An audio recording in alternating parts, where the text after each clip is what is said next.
Sir Nellore Narayana college పైన పోలీసులు దాడి చేయడం జరిగింది సార్. అయితే ఈ దాడి కొత్తదేం కాదు. ఇంతకుముందు కూడా ఈ విధంగా దాడులు చేస్తూ వస్తున్నారు.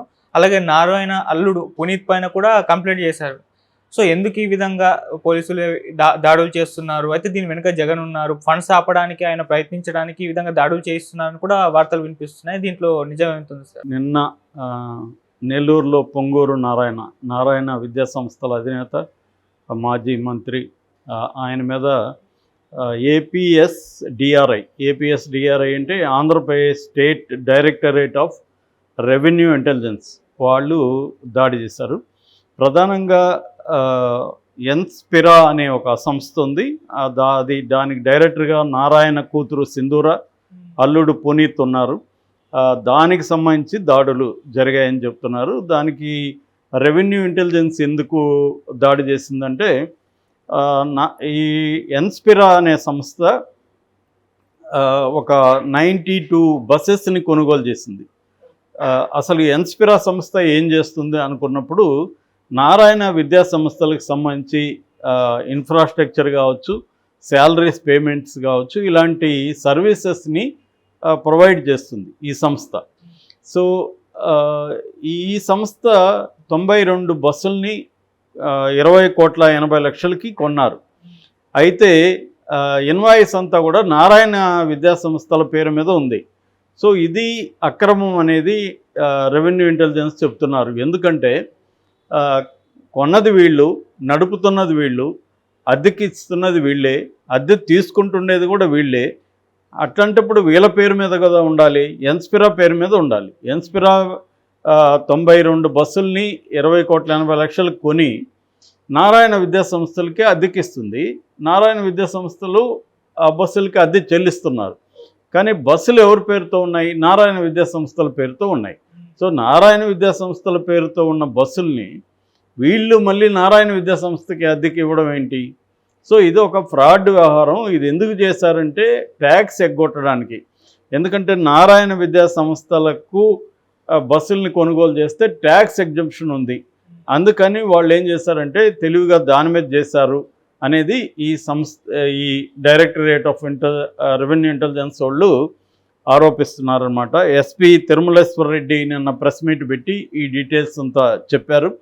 సో ఆయన ఏం చెప్తున్నారంటే అసలు ఈ ఎన్స్పైరా అనే ఒక సంస్థ ఏర్పడమే ఒక నల్లధనాన్ని అంటే బ్లాక్ మనీని వైట్గా మార్చుకోవడం కోసమే దీన్ని ఏర్పాటు చేశారు. దీంట్లో 2016లో ఒలంపస్ క్యాపిటల్ అనే సంస్థ 400 కోట్లు దీంట్లో పెట్టుబడి పెట్టింది ఈ ఎన్స్పిరాలో. తర్వాత 2018లో మోర్గాన్ స్టెన్లీ, బన్యన్ గ్రోత్ ఈ 2 సంస్థలు కలిసి 613 కోట్లు పెట్టాయి. అంటే వితిన్ 2 ఇయర్స్లోనే 1000 కోట్ల పెట్టుబడులు దీంట్లోకి వచ్చాయి. ఇదంతా కూడా ఫ్రాడ్గా కనబడుతుంది, మనీ లాండరింగ్ దీంట్లో ఉన్నట్టుగా కనబడుతుంది. మళ్ళీ ఈ సంస్థ రామకృష్ణ హౌసింగ్ ప్రైవేట్ లిమిటెడ్ సంస్థతో డీల్ పెట్టుకునింది. ఈ రామకృష్ణ హౌసింగ్ ప్రైవేట్ లిమిటెడ్ సంస్థ కూడా ఎవరిదో కాదు, నారాయణ దగ్గర బంధువైన కేవీపీ అంజనీ కుమార్ది. సో ఈ నారాయణ విద్యా సంస్థలు, ఈ ఎన్స్పిరా సంస్థ plus Ramakrishna housing private limited ఈ 3 కూడా కలిసి ఒక బ్లాక్ మనీని వైట్ చేసే కార్యక్రమం చేస్తున్నాయి అనేది వీళ్ళు ప్రధానంగా ఆరోపిస్తున్నారు. యాక్చువల్గా ఈ ఎన్స్పిరా కానీ రామకృష్ణ ఈ హౌసింగ్ ప్రైవేట్ లిమిటెడ్ కానీ మనం ఇంతకుముందు కూడా చెప్పుకున్నాం. ఏ కేసులు అంటే అమరావతికి సంబంధించిన ఇన్నర్ రింగ్ రోడ్ కేసులో చెప్పుకున్నాం. అప్పుడు కూడా ఈ సంస్థల పేరుతోనే అక్కడ ల్యాండ్స్ని వాళ్ళు కొనుగోలు చేసి ఈ సంస్థలకు నష్టపరిహారం కూడా చెల్లించేట్టుగా గవర్నమెంట్ నుంచి తీసుకున్నారనేది ఒక అభియోగం అనమాట. సో నారాయణ మీద ఎప్పటి నుంచో ఈ అభియోగాలు ఉన్నాయి. అయితే ఇప్పుడు ఎందుకు ఇది చేశారు? ఇందులో డబ్బులు కూడా పట్టుబడినాయని చెప్తున్నారు. 1,81,00,000 పట్టుబడినాయి. ఈ 1,80,00,000ని ఐటీ డిపార్ట్మెంట్కి అప్పగిస్తామని చెప్తున్నారు. అట్లాగే దీంట్లో మనీ లాండరింగ్ ఏమైనా అదే ఉందనే ఉద్దేశంతో దీన్ని ఈడీకి కూడా అప్పగించే అవకాశాలు ఉన్నాయి. సో ఒక వారం కూడా కాలేదు, పత్తిపాటి పుల్లారావు ఎక్స్ తెలుగుదేశం మినిస్టరు, ఆయన కొడుకు పత్తిపాటి శరత్కి సంబంధించిన అవెక్సా కార్పొరేషన్ జిఎస్టీ ఇన్పుట్ ట్యాక్స్ని ఎగ్గొట్టింది అనే ఆరోపణ మీద సేమ్ ఈ డైరెక్టరేట్ రెవెన్యూ ఇంటెలిజెన్స్ వాళ్ళు అరెస్ట్ చేశారు.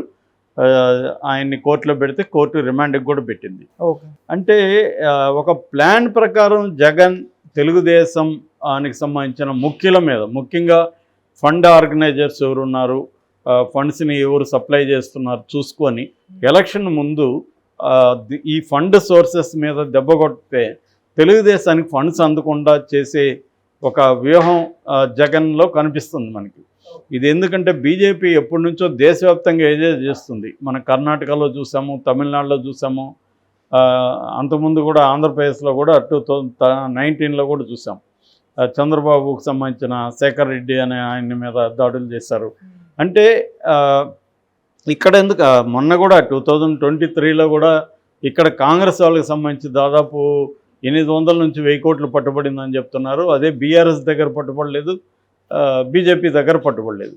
అంటే మోడీ మోడస్ ఆపరెండి ఏంటంటే ఎలక్షన్ టైంలో ప్రత్యర్థులకి ఫండ్స్ అందకూడదు అనేది మోడీ ఒక ప్లాన్డ్గా చేసుకొస్తున్నాడు. అందుకనే ఎలక్ట్రల్ బాండ్స్ అనే స్కీమ్ను కూడా మోడీ ఎందుకు ప్రవేశపెట్టాడంటే ఈ ఎలక్ట్రల్ బాండ్స్కి సంబంధించి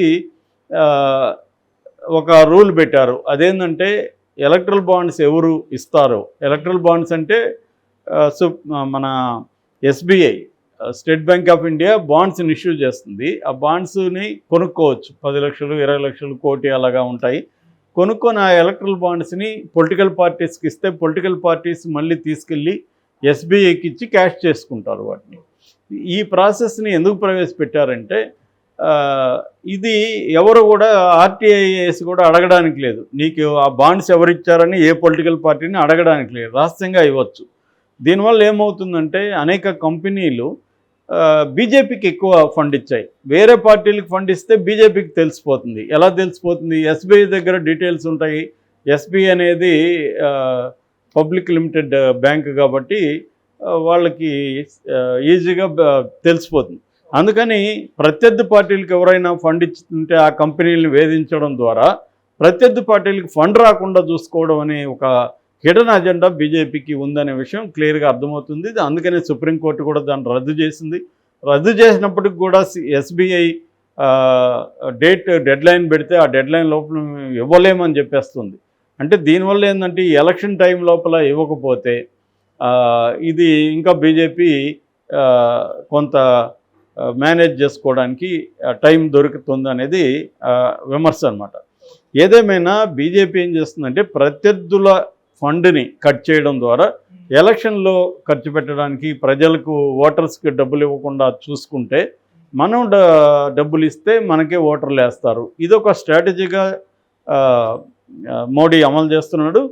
చాలా రాష్ట్రాల్లో ఇది పార్టీలు కూడా, ఇక్కడ కూడా మొన్న బీఆర్ఎస్ కూడా ఇదే పని కాంగ్రెస్ మీద చేసింది. ఇక్కడ కూడా అదే పని ఇప్పుడు జగన్ కూడా చేస్తున్నాడు. జగన్ ఏంటంటే చంద్రబాబుకు సంబంధించిన ఫండ్ సోర్సెస్ని కట్ చేయడం, నారాయణ కావచ్చు, ఈ పత్తిపాటి పుల్లారావు కొడుకు శరత్ కావచ్చు, ఇలాంటి వాళ్ళని దాడులు చేసి అందులో ఉన్న డబ్బు సైజ్ చేసి కోర్టులకు పెట్టి వాళ్ళ మీద కేసులు పెట్టడం ద్వారా ఫండ్ అనేది వాళ్ళు ఆర్గనైజ్ చేయడం డిఫికల్ట్ అయిపోతుంది.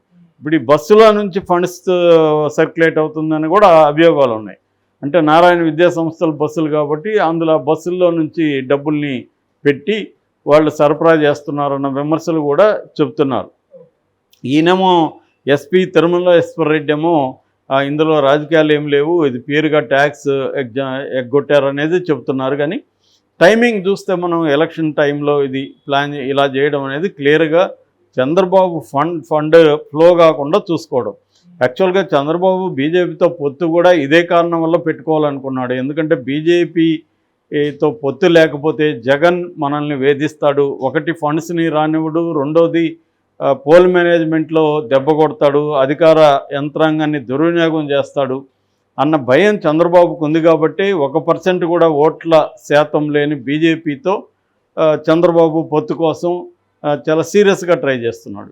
సో ఆయన భయపడుతున్నట్టే జగన్ దాడులను మొదలుపెట్టాడు. చాలా అర్లీగానే దాడులను మొదలుపెట్టాడు. ఇంకా 40 రోజులు ఎలక్షన్లు ఉండగా ఇప్పటి నుంచే, ఎందుకంటే తెలుగుదేశం వాళ్ళు కూడా చాలా అర్లీగానే డబ్బుని ముందుగా డంప్ చేయాలని ప్లాన్ చేసుకుంటారు, ఎందుకంటే ఎలక్షన్ దగ్గరకు వచ్చినప్పుడు దాడులు జరుగుతాయని. సో దానికి అనుగుణంగానే జగన్ కూడా చాలా ముందుగానే, అంటే దాదాపు 1 month ముందు నుంచే స్టార్ట్ చేశాడు జగన్. సో మరి దీన్ని తెలుగుదేశం వాళ్ళు ఎలా ఎదుర్కొంటారనేది మనం చూడాలి.